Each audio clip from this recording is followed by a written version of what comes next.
Hi there everyone, it's Misty here. Thank you so much for joining me. Hey, hi, hello. Welcome to my Word of the Year video and kind of my goals and intentions for 2026. Trigger warning, I'm going to be talking about diet, exercise, all of that good stuff. So if you are someone who is triggered by that, this may not be the video for you. But if you're not, I hope you'll stick around. I have some controversial things that I'm going to be doing in 2026, so you may want to find out what's happening. So all over social media, and maybe you consume this content or maybe you don't, they've been talking about how we are ending a 9-year and we're going into a 1 year. And so this 9-year cycle has been hard. Everybody has said, at least Taurus, which I am. And let me tell you, you guys, I started 9 years ago was when all of this started. All of this muscle weakness and going to doctors and getting diagnoses and finding out genetic testing, all of this started 9 years ago. And I am ready to shed that. The year of the snake, we're shedding that. I'm going to let you know what I'm leaving behind in 2025, what I'm bringing in for 2026. So that's really what this video is going to be about. So if you didn't know, if you're new here, I had a C2 to T2 fusion on May 23rd. That was one of the most traumatic experiences of my life. The surgery itself, I think, went fine. It was the hospital stay afterwards, the rehab stay afterwards, everything that came after that was traumatic in the worst way. In the absolute worst way.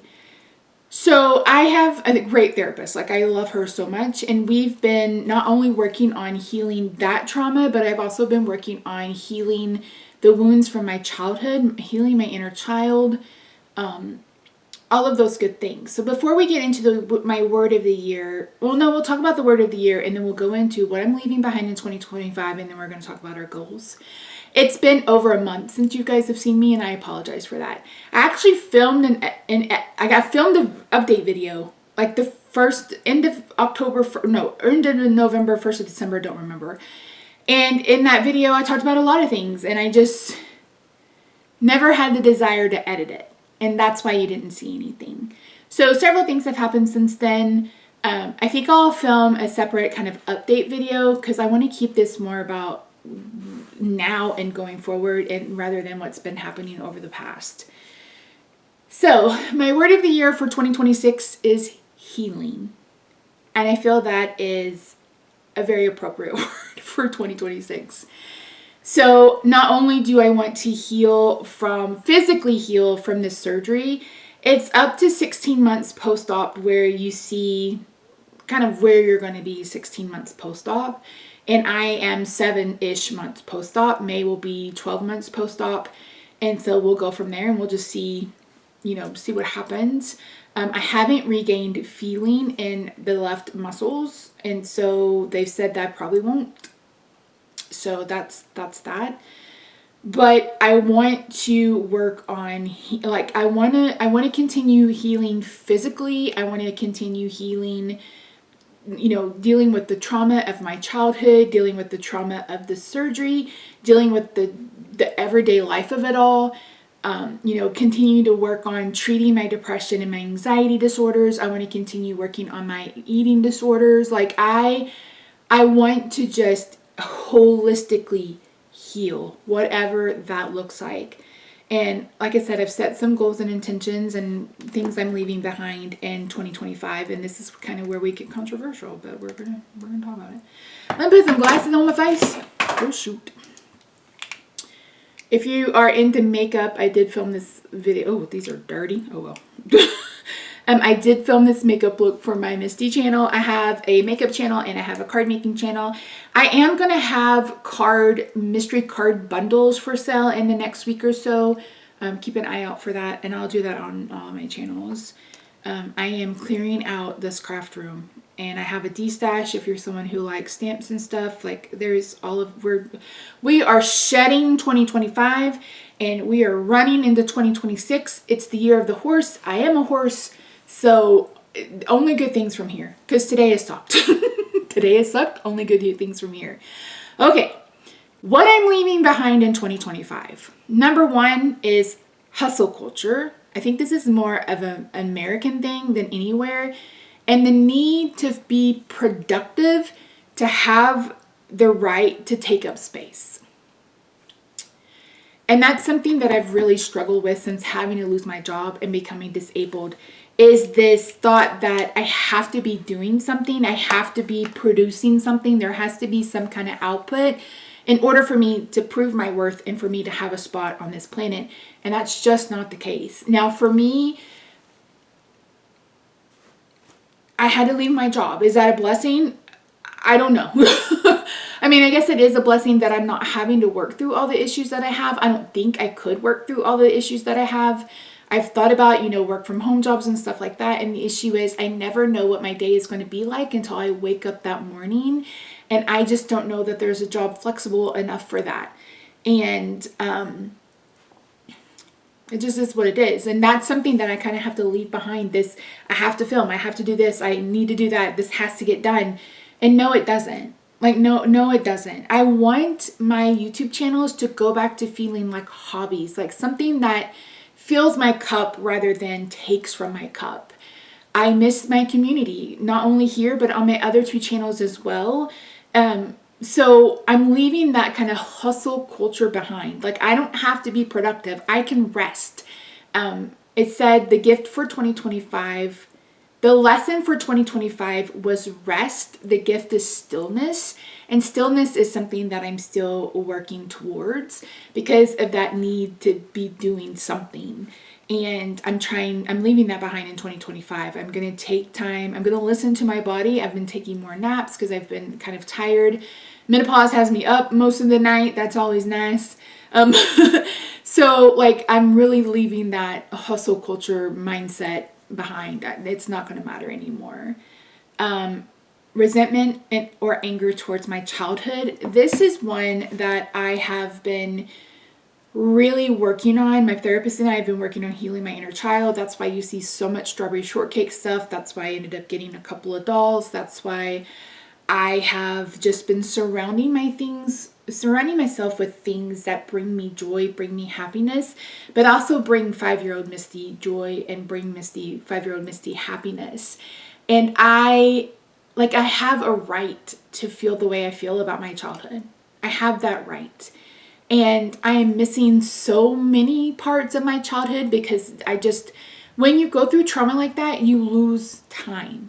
You lose time. I have years where I don't have many memories or any memories at all. And so I feel like a lot of that was stolen from me. And I'm trying to piece that back piece by piece. But I can acknowledge what happened and how awful it was, the way I was treated. I can acknowledge that, and I can just be like, we've acknowledged it. Moving forward, I just have to be the parent that I needed growing up. And I'm very blessed that at least I had my grandmother there for a buffer.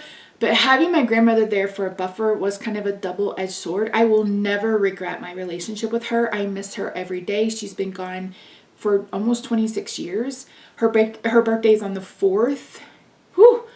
Too early to cry, Misty. This is too early to cry. So anyway, leaving behind the resentment and the anger toward my childhood, acknowledging that it happened, and just work toward healing all of that, letting it go. And I don't know about forgiveness. I still don't understand forgiveness. I feel like it's an abstract concept that's just way too abstract for me. But I at least want to feel peace towards how I'm handling everything that happened. Unhealthy coping mechanisms. So we'll get into this more. Scarcity mindset. I grew up poor, and we didn't always have a lot. And since being an adult, part of it is the Taurus in me, but part of it is just I like stuff. I love getting presents, like getting surprises in the mail. Those of you who sent me stuff to my mailbox, thank you so much. I mean, some of it is behind me, but it was just like, I love, like, giving is my love language. Like, I like giving gifts, little gifts is my love language, receiving and giving. So, but I have to get rid of this scarcity mindset that it's never going to be there ever again. You know what I mean? It's never, ever, ever, we're never, ever going to have enough. There's never going to be enough. There's never going to, I just have to get rid of that mindset and just appreciate the abundance of what I do have, whether it's love, whether it's stuff, whether it's whatever. Like, just kind of all of this is about healing my brain and how I see the world and how I interact with the world, etc. And that's one of them. Fad diets and restriction. I'm no longer going to do keto. And I know keto, I don't consider keto a fad diet. And I'll tell you why. Because that was developed by a doctor. Keto was developed by a doctor to treat children with seizures, with epilepsy. And it worked for them. And it worked for me as far as, it helped me lose weight really quickly. It helped me get off insulin the first time. There were some good points to being on keto, but keto wasn't sustainable. And every time I've tried to reboot keto, it hasn't been sustainable. The same thing goes for carnivore. Yes, carnivore was actually a good way of eating for me. However, since being on a GLP-1, sometimes meat is good, sometimes meat is the devil. So it's not something that I can be reliant on for a way of eating. And I know it works for some people. You don't have to tell me about Dr. Berry in the comments. I've been there, done that. I have been on a diet since I was 8 years old. 8 years old. I've done it all. And so, yeah, I'm not doing it anymore.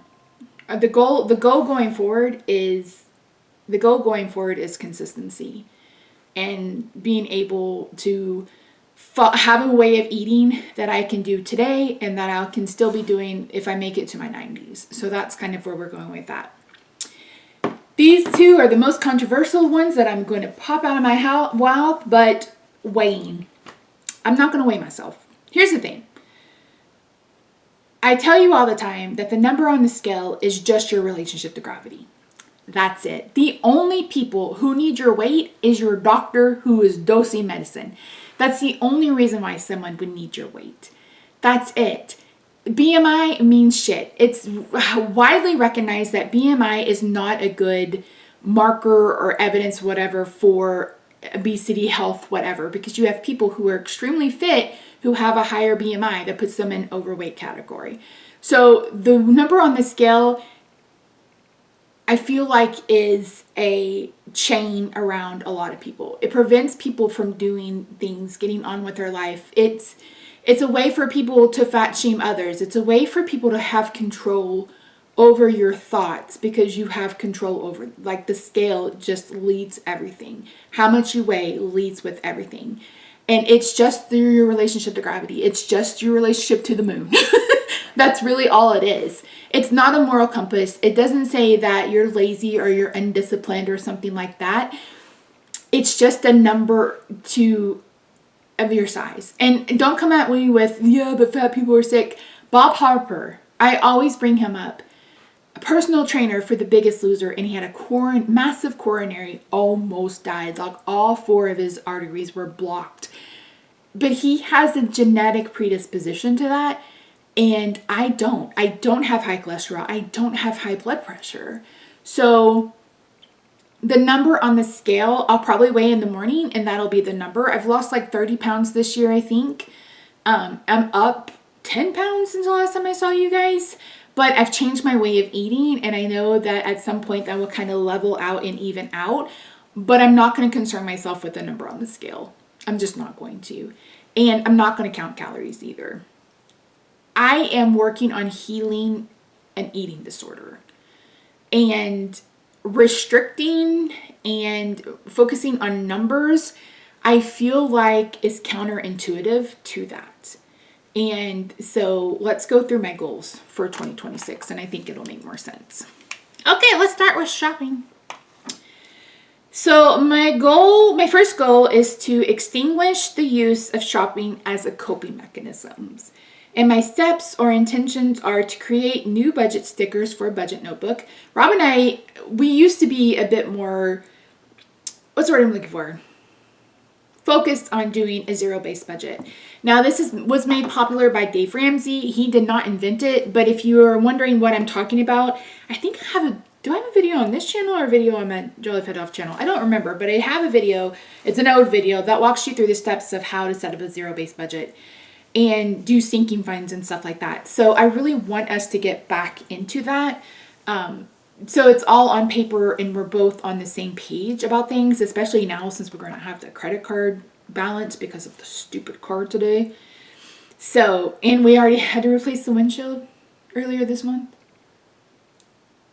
I mean, to be fair, in 10 years, it'll be 10 years that we've had this car in March. It doesn't even have 70,000 miles on it. So we've kept it in pretty good shape. So anyway, that's one of the things. And reboot our zero-based budget. That's part of it.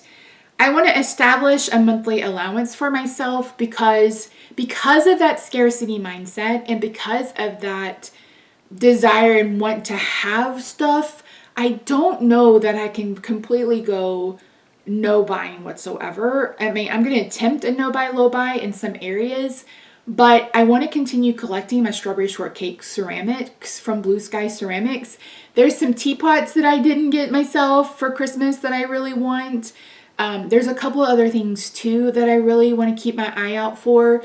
So I want a new strawberry shortcake purse for my birthday. So there are some things that I still continue to want, but I'm going to give myself an allowance for that and, you know, have it in the budget. It's a line item. I spend that money and that's all the money that I spend that month.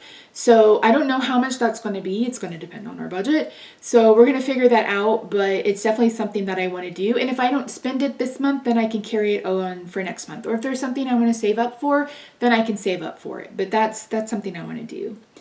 Unsubscribe from shopping sites and SMS, exception being Blue Sky Ceramics. That's where I get my strawberry shortcake. That's where I got this Christmas tree. This mug came from. I got a couple of things over here. This cookie jar is from there. This little reading girl. Look at her. She's so cute. Is from there. Like I said, they have some teapots and things that I want. So that's going to be the one place that I'm going to allow myself to purchase from. And I've already done that.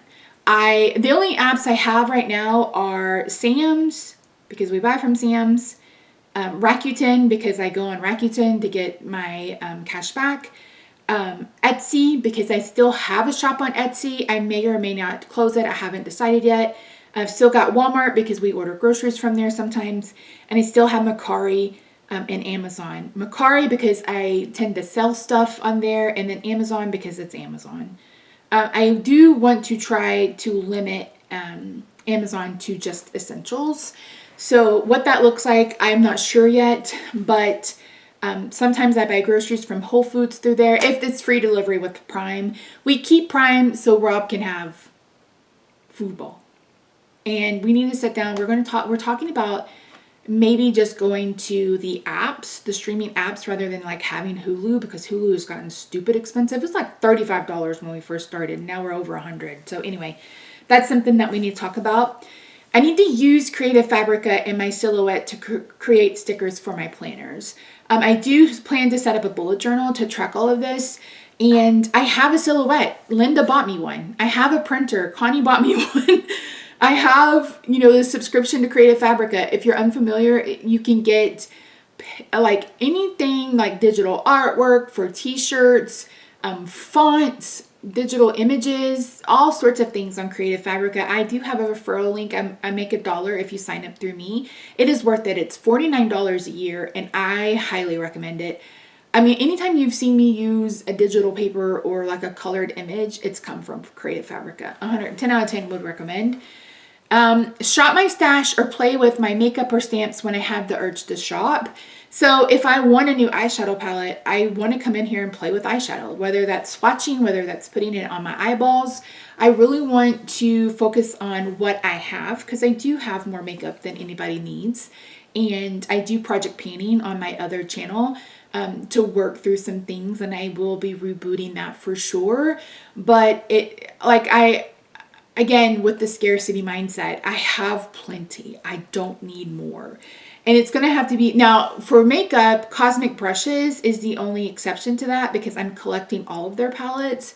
But for anything else, unless I can finish it within a year, I don't need it. So I feel like my brain is switching. And even my therapist said on Monday, she's like, Misty, I feel like you've turned a corner. Like, I feel like you've flipped that switch and you're ready to go. And I said, I feel more, and she said, you feel more grounded. You sound more grounded. And I said, I feel more grounded. And again, it may be the shedding of the 9-year. I don't know. But there's that. I need to identify the trigger and the emotion. So what is causing this urge for me to shop? Attempt a low buy or a no buy. Meaning I would track like allowance. I don't know if that counts as a low buy. Maybe it does. But it may be something that I consider going later down the road. I don't know that I'm going to do that right now. And these are yearly goals. Like, this isn't everything I plan to do in January. I'm going to start some of these things in January and then work my way and hopefully have all of them done by the end of the year. And last but not least, I'm going to set a high but achievable savings goal. I feel like if I make a game of it, then I will be like less likely to shop because my savings is growing. I should do that anyway, but again, we're healing these coping mechanisms. You're talking to someone who spent like $30,000 in 1 month when I was a senior in college. I bought a brand new car, which was dumb, and then I got a credit card and like spent it all. I've been an emotional shopper since I've been an adult. And so it's definitely we're talking, some of these habits are 40 years old. So it's going to take a while to heal these things, but it's definitely something that I want to work toward. So that's all for that one. The next goal is continue to work through childhood trauma and inner child healing. And my intentions for that are to continue therapy, continue Spravato. I want to establish a spiritual ritual or practice. I am spiritual. I'm not religious. I left the church in my early 20s. I had been going to church after work. I worked at Long John Silver's. I went to school full-time and worked full-time for 9 years. Church, I went when I could. And I would go after work and I would sit all the way at the back. But I was still treated like a second-class citizen because I showed up in my work uniform instead of dressing up for church. And it soured me against that. But the way Christianity is now, the way the churches are now, no thank you. That's not my Jesus. That's not what I believe in. So I want to establish something that's a bit more spiritual, whether that's a prayer routine. I don't think I could do, I can't do anything that requires a lot of writing just because I can't write. And now I'm dealing with this stupid bone spur that's getting bigger. So maybe it's not a bone spur, but I see the hand surgeon on the 8th. So writing is out. I could do a digital prayer journal maybe. I don't know. So I have to think about that. Again, this doesn't have to happen in January, but I want it to start at some point. Use tarot and meditation to regulate my nervous system. I know a lot of people don't believe in tarot. They don't understand it. It's not about fortune telling. It's about guidance. It's about letting your guardian angels, whoever you believe in, guide you down the path. It's not meant to tell the future. It's meant to give you an idea of what to expect. We still have free will. So this can change at any time. But like, let's say you pull a card and it's about, something negative that maybe you need to work on. So you put that into practice. Again, it's not about necessarily fortune telling. It's more about using your spirit guides to guide you through life. And that's what I feel tarot means. And that's what I plan to get out of tarot. I found 2 really cute decks that I think I'll get more use out of. And I'm excited to get that going. I am going to journal that. I don't know if I'm going to get the ritual planner, WRITUAL. They have a tarot planner. There's been a couple of them that I've been interested in, but I don't know yet. So we'll keep going on that. Create a safe, soft space and approach all thoughts with empathy and compassion. That is so hard for me. Those of you who have been with me for a while know that I am extremely hard for myself. I've set extremely high standards for myself. And that all relates back to the fact that 9-year-old Misty knew that she had to get out. And the way to get out was to get an education. And it meant long hours. It meant, taking 18 hours a semester while working 40 or 50 hours at the same time. So it meant having these standards that I had to meet because I needed out and I wanted to be successful and I wanted something different for myself. And the problem is, since being disabled, I haven't really lessened that for myself. I still have these really, again, hustle culture. I still have these really high expectations for myself, but my body physically cannot do that anymore. So it's about being kinder to myself, having more empathy for myself, not beating myself up for anything that I do that's considered not right or whatever. So I'm really trying to do that. I feel like I've gotten much better at it, but at the same time, I could do more. So that's definitely on there. Take time each day to color and or play. So this is all about, again, healing the inner child. I love to color. I have a whole set of Copic markers. I love to make cards. I haven't been able to get back into that, but I also have Procreate on my iPad. I colored an entire coloring book for Strawberry Shortcake, and I've actually printed them out and framed them. You guys will get a picture of that at some point. But I want to make sure that I'm doing that every day. Maybe I'm in here holding the baby. Maybe I'm, playing a game on my phone. Maybe just some kind of 15 to 20 minutes where I can sit down and just play. Just not have any thoughts, anything. Just play. Just be little Misty and not grown up Misty. And, create a safe space for that to happen. And that's kind of where my thought process is with that. Establish an ideal routine, including high and low bar actions. This is another message I've been getting from the universe, and I've been saying it for years now. I want a daily routine. I want, I missed that about teaching. That was the one thing that I loved teaching when I taught littles is, okay, we're going to do this, and then what comes next, and then this comes next, and then mom and daddy's, then we see mom and daddy, or mommy and daddy's come. So I really miss having that routine of getting up, going to work, doing my job, talking with friends, those kinds of things. So I really want to establish a routine. But at the same time, it's all about lowering those expectations. I don't have to do it perfectly. There are going to be off days, and I'm just going to have to account for off days. But doing a high bar, low bar. So let's say, what is something I want to do? Like my skincare. I don't know what it is about my skincare that is literally the first to go when I'm struggling mentally. So the high bar would be to do my routine, which is eye cream and then a exfoliator in the day, a retinol at night. Then I do a moisturizer on top of it. So that, and then like a toner. So there's 4 or 5 steps in my skincare routine. That would be the high bar. The low bar would be washing my face and at least putting on a moisturizer. At least keep my skin from becoming a crocodile. That's the best I can do for me in those moments. Keep it by the bed. Keep a little sample size by the bed and just slather it on every night. Get some simple micellar water, wipes, wipe my face off. That would be my low bar. And then my high bar would be doing the full routine AM and PM. So just giving myself grace, just allowing for the days where I don't have a whole lot of energy. And that is what it is. So my next goal is to increase stamina and continue physical healing. I want to establish an exercise routine that includes walking on the treadmill 3 times a week. Maybe that's 5 minutes, maybe that's 15 minutes, maybe I can work up to 30 minutes. I just want to get into the habit of walking because unfortunately I just don't get out of the house. I have another goal on here we'll talk about in a minute, but I want to start that. I want to get no less than 1,000 steps a day, but my actual goal will be 2,000 steps a day, which for me is a lot. That's a lot. So it's all about making sure I'm getting up and walking around, whether that's, doing the treadmill or walking, laps around the house, or just, getting up and the refrigerator to the stove, to the sink, to the table, that little kind of whatever path, whatever I need to do to make sure that I am getting in some movement. Chair exercises or chair yoga 3 times a week.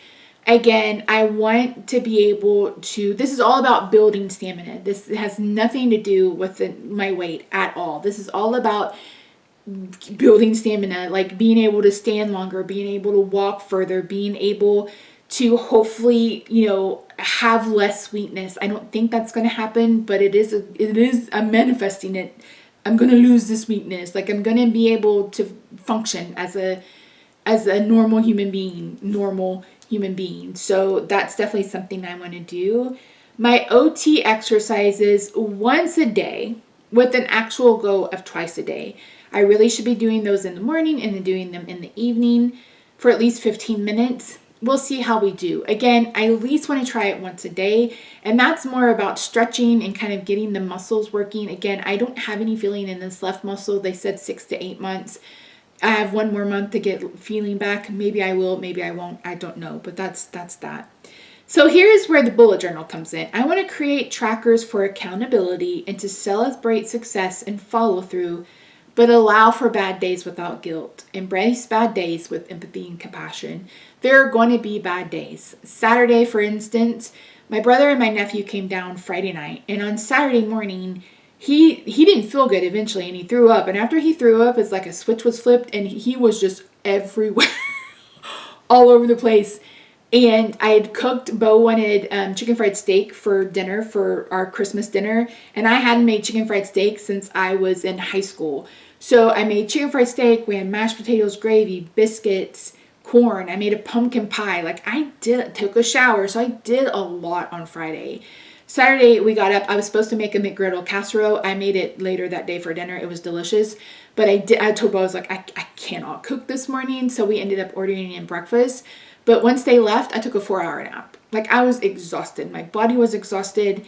And so I didn't get much done that day, but rest is something that I needed, and I am okay with it. Like, I have to be okay with it because I was listening to my body, and I was just damn near. Like, listen, not sleeping at night with menopause is a thing, and it sucks, but it is what it is. This video is going to be 2 hours long, huh? My brother got me on Wild Cherry Pepsi Zero. I hate that I ever tried it. Okay, this is the hard one.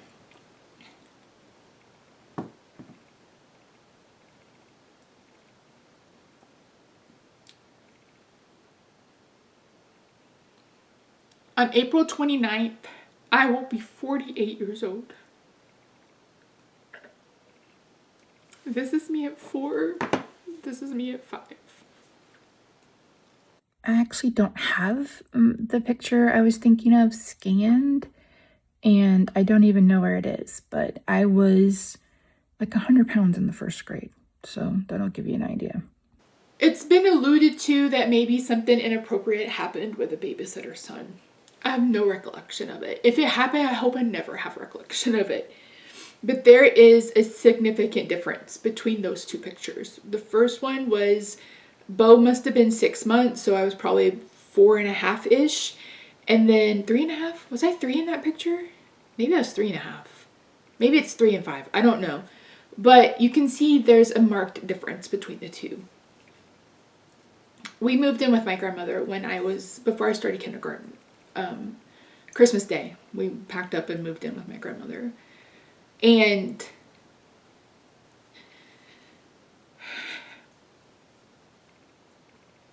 because she was just trying to help. And I know she was just trying to help. But we created this emotional eating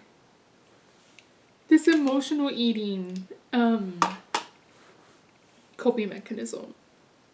Because my mother hated me. She probably still hates me to this day. I don't know. I haven't talked to her in almost 11 years. 0 regrets. My mother was physically, emotionally abusive, manipulative, all of it. Negligent. And the more my mother treated me poorly, the more my grandmother fed me. She was a child of the Depression, so they didn't have a lot. And her love language was food. And she held on to all the food. And my brother and I have a hard time with leftovers, because it used to be we would have leftovers in the refrigerator for weeks, and I would be the one that have to smell them to see if they were still good. Like, it was a thing. But anytime my mother would treat me poorly, my grandmother would be there with food. As I got older, she would give me stuff off her plate if she couldn't finish it. I was on my first diet pill at 8 years old. I started Weight Watchers in 4th or 5th grade. The binge eating started in the 4th or 5th grade. I don't remember exactly when. We never ate breakfast. And then my mother would send me to school with, I've said this before, tuna with mustard and then raw cauliflower. To this day, I cannot stand the scent of tuna. And I wouldn't eat the lunch either because I didn't like that.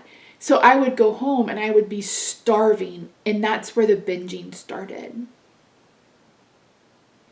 I've dieted for 40 years of my 48. I'm no longer dieting. My goal is to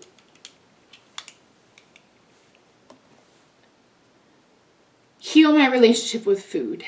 Food and eating to extinguish the use of food as a coping mechanism. My first step is to create a meal plan to correspond to the My Plate template. So if you're unfamiliar with that, I think it's part of the USDA, I don't know. Anyway, you tell it how many calories you want to eat in a day. And rather than, it populates how many servings of each food group you need each day to meet those calories. So it's not telling you a number of calories to eat. It's telling you what to break that into. So like, I think I set 22 calories just to see. It was like 3 servings of fruit, and a serving of fruit is 1 small apple or a cup of this. You need, 5 to 6 servings of vegetables, and the serving of vegetables is this and this, and then protein, and then etc. Excuse me. And so I want to create a meal plan based off how much I should be eating of those a day. Is it going to be perfect? No, it's not going to be perfect. Is it going to be 2,200 calories? No, I'll probably drop it down a little bit. But I want to get away from dieting and diet culture. I feel like it's toxic. I mean, the diet industry is probably close to $1 trillion industry at this point. And we have this new skinny thing that's coming back. I thought we took care of this with Kate Moss, etc. This heroin chic or whatever. I don't know what they're calling it these days. But like that's being pushed again. We have fitness influencers openly fat shaming people. You got people on the street openly fat shaming people. And it's interesting that people think that being fat is the worst thing you can be. And it's not. It's really, really not. Fat is just an adjective. So I'm getting away from that. We're going to focus on eating, and that's going to be it. So limit eating out to less than 4 times a month. That's really about our budget more than anything. We had a run there where we were having McDonald's a lot because you can just order on the app. It's just down the street. I was getting a Happy Meal, but I want to get away from that. So yeah. Discontinue assigning moral value to food. Instead, distinguish food between more or less nutrient dense, or simply don't be concerned with good or bad food. There's no such thing as good food or bad food. There's just food. And some of it is more nutritious for you and some of it is not. But the goal is balance, to balance that. And when I see someone say chemicals or what's the other one they use? Processed. What do you think water is? H2O literally means 2 hydrogens, 1 oxygen. Chemicals. Everything on this planet is made of some sort of chemical. I am not concerned with plastic leaching. I'm not concerned with any of that. Those people get off on rage baiting you or feeding you misinformation to make you scared, and I'm not buying into that at all. Well, it's processed. When you change something from its normal state, let's take like a carrot. When I peel a carrot, I've processed it. Pulling it out of the ground, I've processed it. Processed food doesn't necessarily mean it's bad. There's no such thing as bad or not bad food. I think a lot of us get into this mindset, and then like Dollar Tree dinners, Rebecca, she'll do like a Dollar Tree Christmas or whatever. And you got people in the comment section being like, well, that's not healthy. Well, sometimes healthy is fed. Fed is best. You do the best that you can. And that's why I really want to focus on My Plate, because we didn't have that growing up. Like our meals consisted of, we had a meat and normally it was fried. If not, it was like shake and bake pork chop. We had a potato, we had a bean or corn, then we had a bread. And that's what we ate every night. The beans had salt, pork, and bacon fat in them. Like, that is what we ate. Salads were once every 3 months, and it was a treat to have a salad. It was a treat to have an omelet. Like, so we didn't grow up with that. So assuming someone can afford it, number one, and number two, knows that is, privileged. Like, that's ableist to me. But so yeah, so anyway, I'm going off. Refocus on intuitive eating and practicing eating only when feeling physically hungry. This one is the most difficult. I was doing so well, but on Manjaro, I'm on the highest dose of Manjaro now. There are times where I am eating or I've just eaten and my stomach physically hurts. And I know that it's probably digested or whatever, but it feels like I'm physically hungry. And I'm just like, and I'm on a med now that has, the Manjaro had quieted the food talk, and this med has kind of completely flipped it back on. So I'm constantly like, okay, am I hungry, or like, is this something else? I am asking myself that continuously through the day. So this one's going to be a bit more difficult than it probably should be. But at the same time, I'm going to really focus on eating 3 times a day and just making sure I'm getting in the foods that I'm supposed to get in. And again, allowing for those bad days.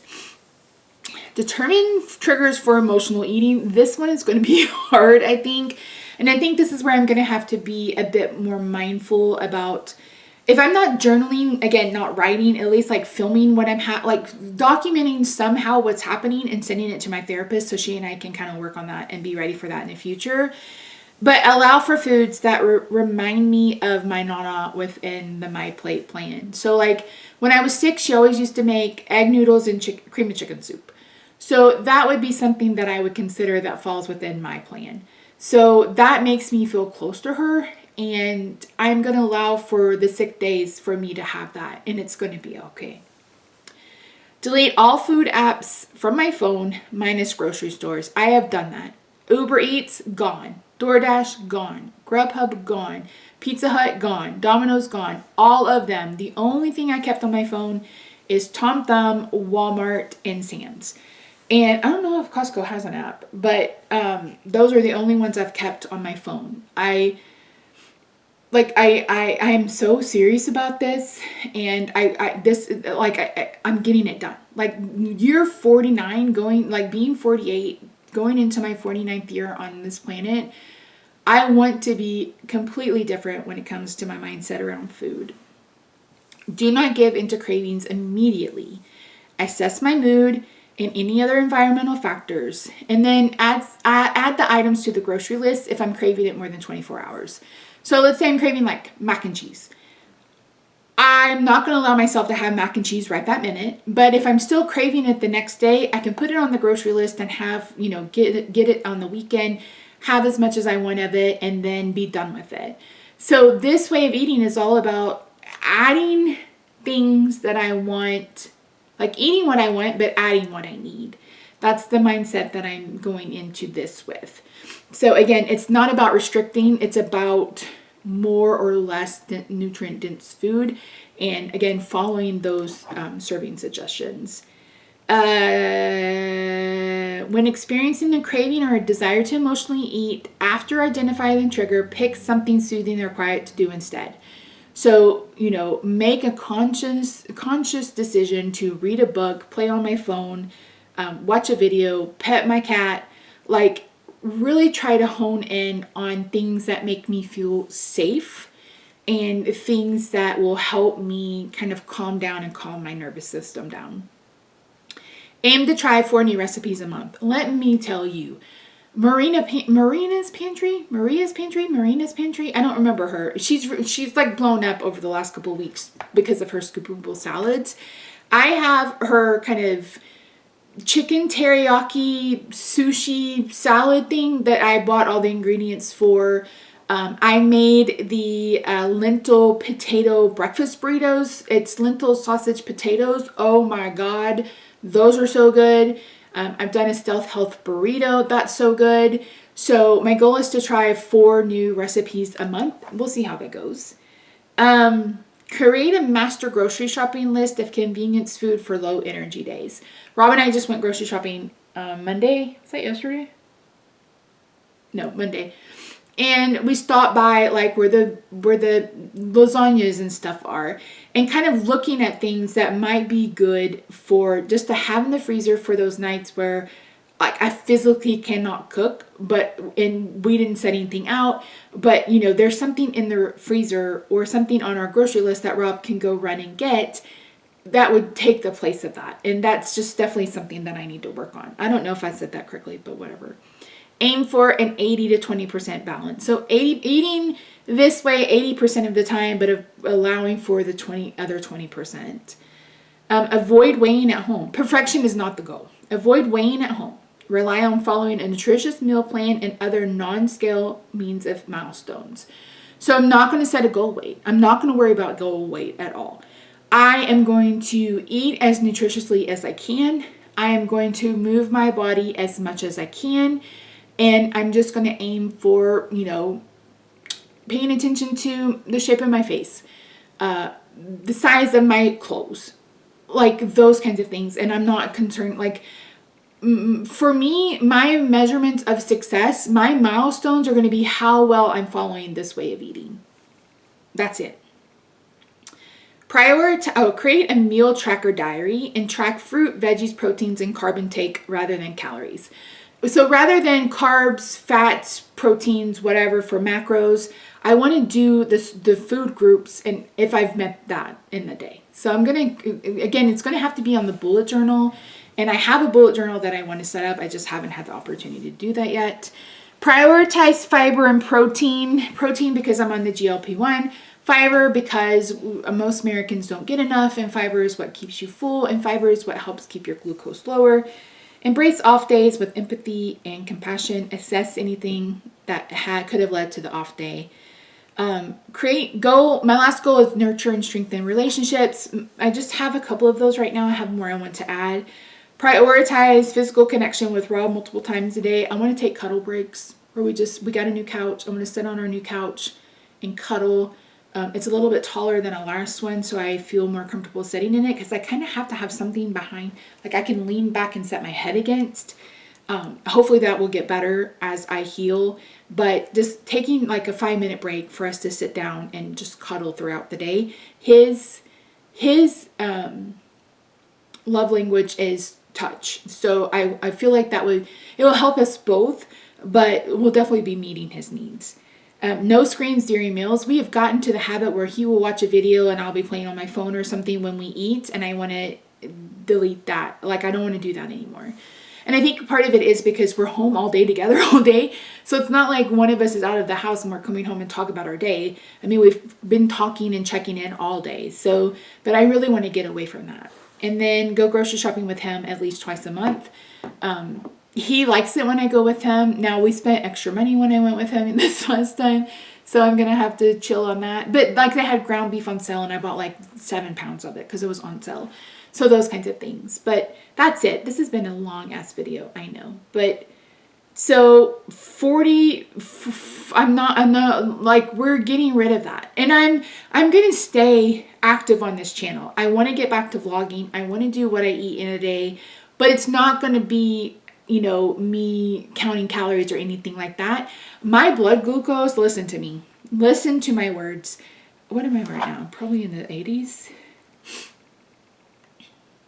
159. I did have a banana before I started this. My blood sugar has been so stinking low. My 3-day average is 128. My 7-day average is 142. So I'll talk about this more in an update video. I want this to be this. But so that's what's happening for 2026. I am walking into this year eyes wide open. I see my payment. I go this Friday for new glasses. They're hella cute. Next week I have an infusion, which I am ready for. I've woken up the last week and not been able to bend my fingers, and Rob has had to open my pill bottles. I see the pain management doctor on Monday. I get my infusion on Tuesday.